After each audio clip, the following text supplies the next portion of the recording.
So when it comes to significant changes, before we start going into specifics, and we'll just kind of start like in the beginning, unlike the front, the first page, the beginning, get the middle, the end. Just overall, what would be like characteristics, traits, general type of revisions that you would say in general are kind of taking place between the drafts? So you don't have to worry about specific stuff yet, but just what are the main differences that you kind of start to notice? The first one, there's a bunch of random words. Well, not random. There's a bunch of words capitalized, and then they're like all taken out in the second one, and then some of them are added back in.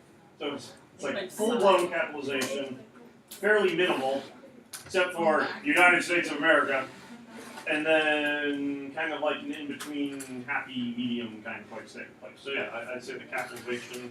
Well, I was going to say, I think like the final one is much more streamlined in that there aren't just as many words and stuff. So not focused about capitalization, but just like overall word count. It's more specific. Yeah. Okay. Ideas pretty much the same from first, second to third, but a little bit more condensed, a little bit more direct. Okay. Anything else? Just generally speaking. I think like in the first one, he uses a lot more like artistic, like artistic words. Like he's trying to be fancy and stuff with his words. Ladies. And in the engrossed copy, it's like just to the point. So I don't know if flowery is the right word, but trying to like kind of force that eloquence upon you, Yeah. and then by here stating the point. Okay. Good. And Kara, what's your? I forgot to say that. Like the first draft is a lot more like it sounds like it's more hungry, I guess. Like Okay. it talks about like advancing from civilization.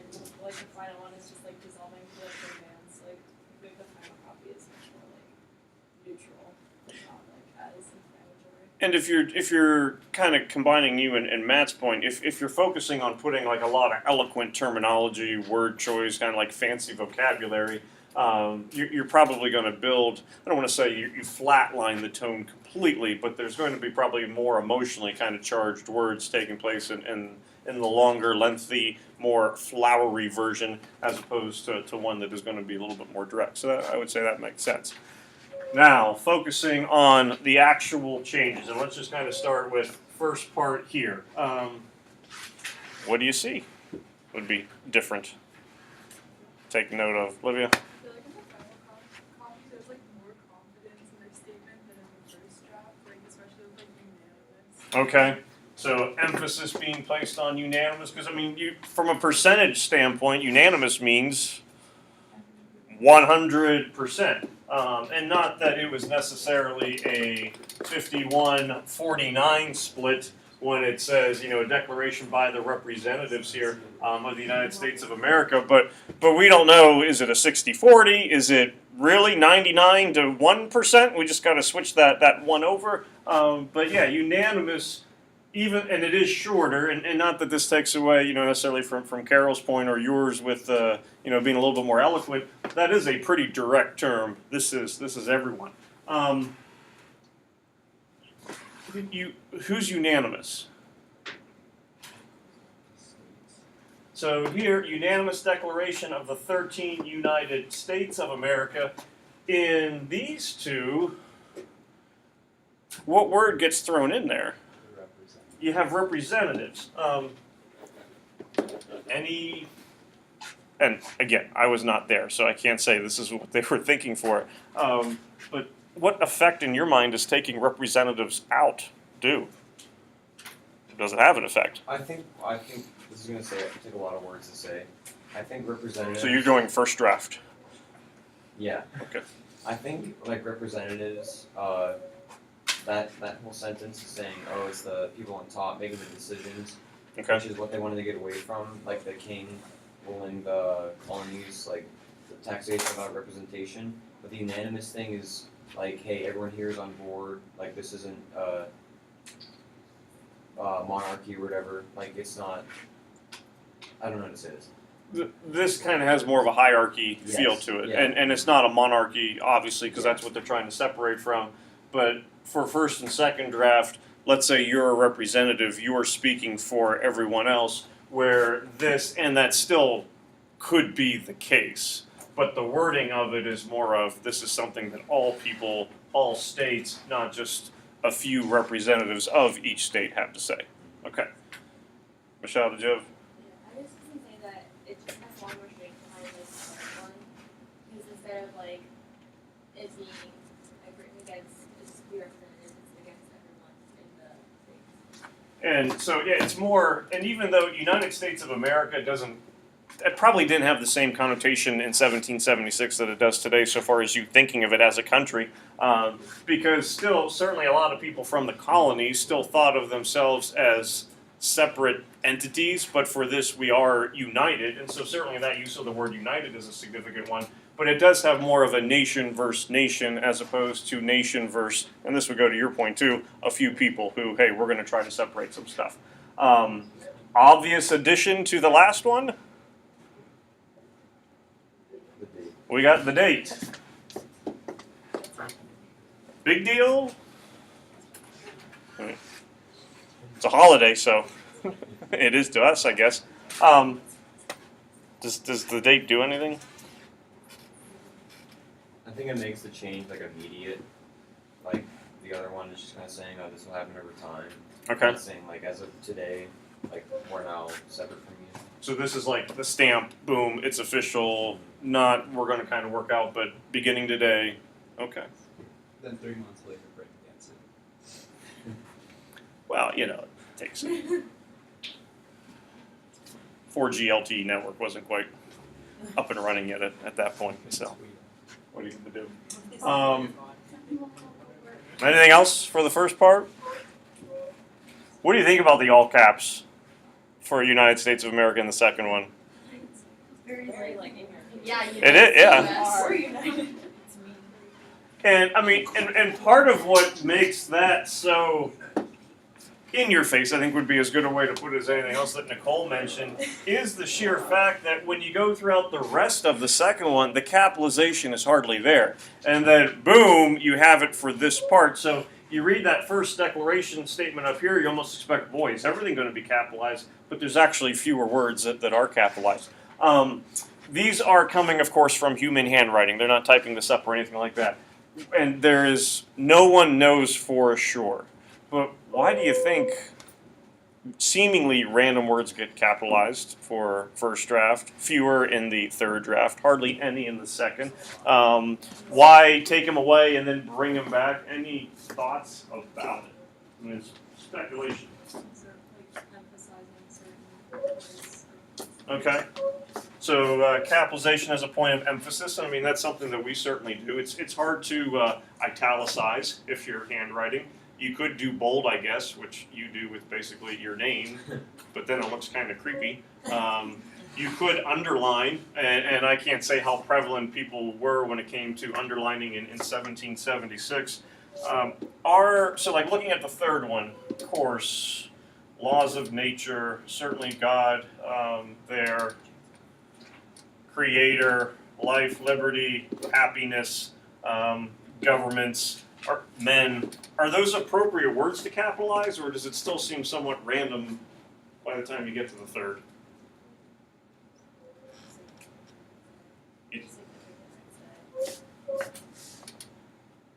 Why? I don't know, just like kind of just the key. Or I guess maybe, or do they seem like the appropriate words to capitalize? That might be a better way to put it. Yeah. Say so. I mean, if probably the most famous line in Declaration of Independence is going to be life, liberty, and pursuit of happiness. Those things are certainly getting emphasis placed on it there. It's not surprising to have, God, laws of nature, things like that. Of course. What'd you say? So there are some weird ones, like I just highlighted like ones that were like capitalized like in one and not the other. So like some of them, when you get to like the first one, a lot of them are like random words, like people, station. Mm-hmm. A lot of ones that like wouldn't be as important. But like as you start going toward like the last copy, they see more of like the main ideas that people you think like are capitalized now. Are there any that were capitalized in the first one that aren't capitalized by the end that you wish were capitalized? That could be you or anybody. Like I think in the third section, I'm on the front, truths being capitalized Yeah, that's isn't surprising based on the amount of words that are capitalized. I think when you get down here, we hold these truths to be self-evident. It's a little surprising that that one isn't based on, hey, of course gets capitalized, why not truths? And again, no one actually knows for sure why. Capitalization, there really wasn't a standard thing. Certainly names, proper nouns like locations and things like that have always traditionally been capitalized. You look throughout the course of human handwriting, it bounces all over the place, especially when you're dealing with English. Remember Debtor's Prison? We did like a multiple choice, I think that was back in like November or December. Samuel Johnson wrote that one. He is the one who's kind of credited with standardizing English mechanics and grammar and whatnot. He publishes a dictionary in 1755, I think, where he kind of starts to make the rules for it a little bit. Jefferson writes this one. So he takes a lot of capitalization out. He is not the primary writer in this one. You have two secretaries at Congress, Timothy Matlack and I forget the other guy's name. One of the ideas out there is they were quote unquote old school, and so they had learned to write before that standardization, so they just kind of went back to their old way. But no one really knows for sure. But you can kind of picture Jefferson pulling his hair out. Why did you capitalize that word?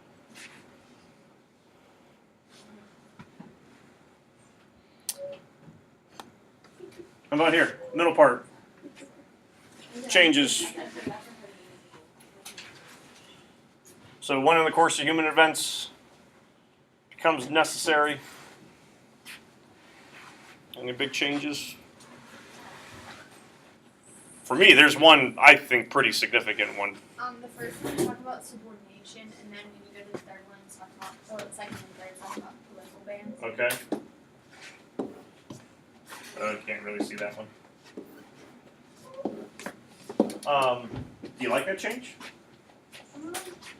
I think it seems like less.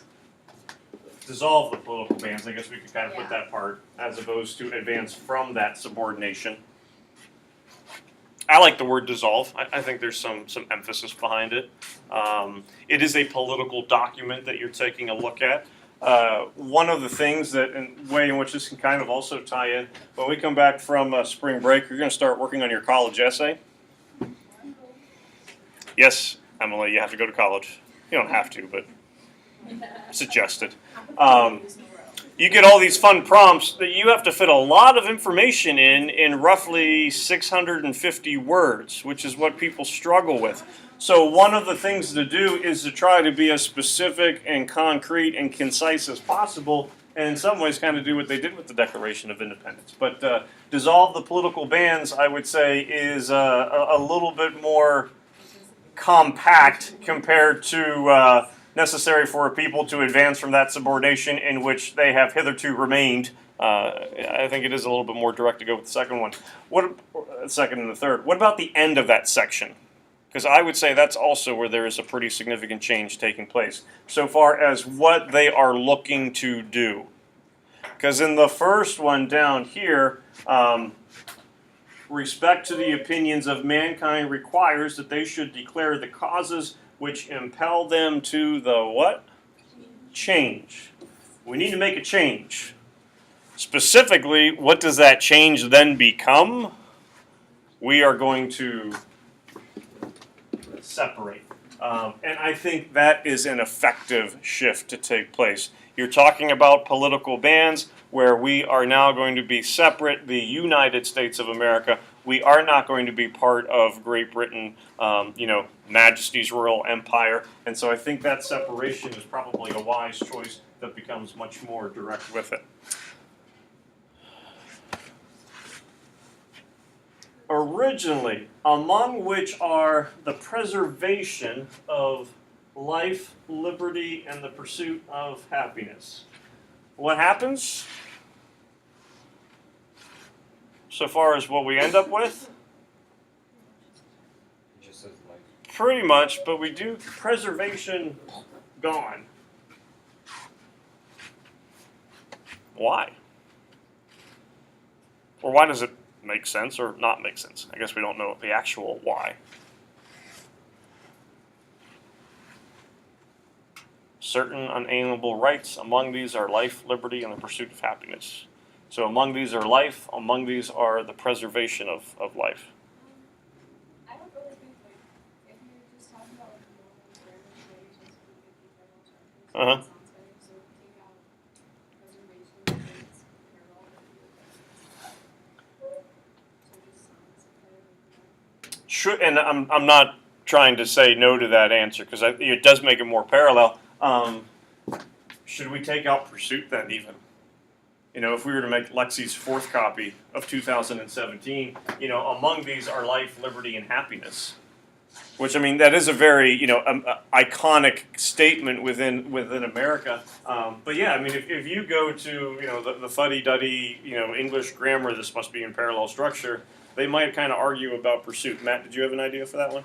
I was gonna say that they're about to get into a war, so maybe preservation of life wasn't the best route. Murdering each other. Very smart. Actually, they already were murdering each other at this point, weren't they? There had certainly been skirmishes taking place, yeah. Yeah. So, How's that for a politically correct statement? Okay. So would you say in their own ways kind of protecting themselves? Because we are going to kill some redcoats? I mean, yeah, I guess. Paul Revere's going to show up, throw out your tea. You could also kind of argue that, hey, you have a right to life. You have a right to the preservation of your life. Oh, You could argue it's a little redundant because if you have a right to life, I think it's kind of understood that that means the preservation of your life. And so if you are focused on trying to make it a little bit more, not just abridged, shorter, but compact, direct, taking out unnecessary things, that might not be a word that you would need.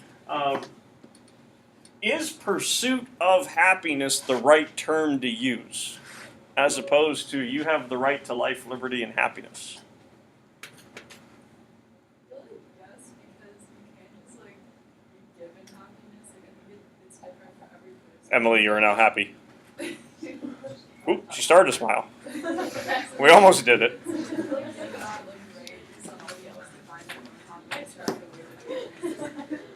Whereas, like, legally, liberty can be granted, you grant life, but that guarantee of happiness can't happen. So, as opposed to, wait a minute, you guys said if I stayed in Pennsylvania, I would be happy. I'm not happy, Jack. What are you going to do about it? It kind of is almost that escape clause that would take place. And honestly, I think that's probably the best answer that we'd be able to come up with because, yeah, you can't guarantee someone's happiness. You can put them in a position to be happier, hopefully, but you can't necessarily make sure that it is going to be happy. I don't know how many people got to get to the back, really. Any changes you noticed there? Ooh, Abby did some. What were you doing? The orange is like the different capitalization. Okay. A lot of capitalization then going throughout. Did you see something? Yeah, once you get to the bottom, there's like two separate things that they say in both the second and the first copy that are completely omitted from the third. Okay. So in the first one, it's saying among which no one facts stands as single or solitary to contradict the uniform tenor of the rest. They're pretty much the same for the first and second bits, like nowhere to be found as the third. Okay. And then like Would you say that's more of unnecessary to our point, honestly, or I have no idea what it even means.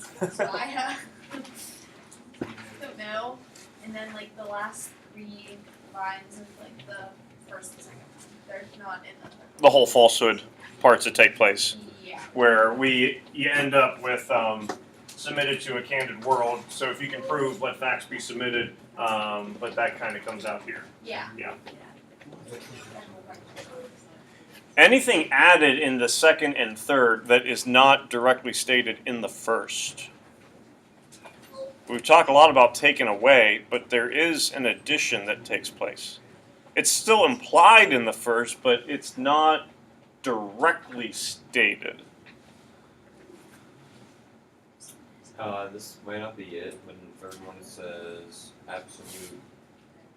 I'm gonna say this word wrong. Despotism, I don't know. Oh, yeah. Despotism I was wrong. up here at the top. Yeah. Great Britain. Great Britain. You get Her Majesty, but they don't state the actual nation that you have this political separation taken from. So, in that regard, it does become a little bit more specific as to who we're separating from. You're just reading for Monday, nothing else that you really need to be worrying about at this point. Pursue your happiness. I'll try.